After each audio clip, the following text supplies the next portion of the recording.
adoram, com muito brindes.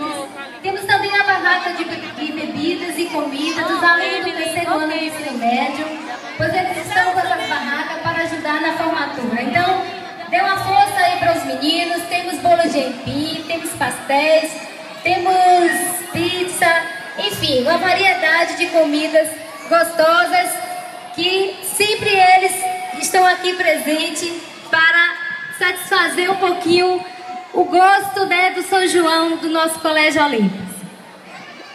O nosso tema desse ano, do São João, é o seguinte: São João é tradição, resgatando cultura, valores e animação. Então, esse ano o colégio vai apresentar muita cultura musical, onde todas as turmas irão desenvolver aqui a sua dança em cima das músicas do nosso Nordeste. Esse Nordeste tão sofrido que teve esse ano, com pouca chuva, e que realmente muita gente sofrendo com a falta de água, mas é um povo ordeiro, é um povo feliz, é um povo alegre, e faz disso uma festa.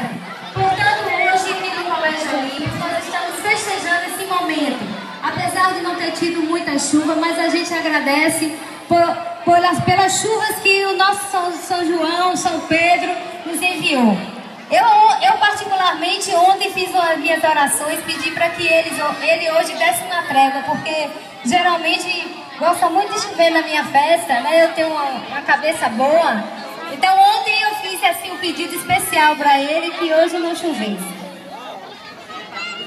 A dança popular brasileira, que foi criada pelo povo nordestino, o forró foi um jeito divertido que os sertanejos criaram para poder expor a sua alegria interior. O que podemos afirmar é que este ritmo que nasceu no Nordeste brasileiro, originado de influências africanas e europeias, encanta pessoas de todas as idades e classes sociais, não só no Brasil, mas em todos os lugares do mundo. E agora, para iniciar nossas apresentações, algumas crianças do Maternal 1, pois algumas choraram, não tiveram como ficar, as outras, as mamães tiveram que permanecer, irão fazer a sua apresentação.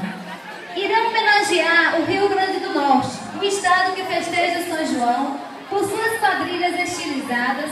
Por isso, essa turma vai apresentar o forró Requebra, Requebradinho. Com vocês, os alunos do Maternal 1, os alunos de 2 anos de idade, dançando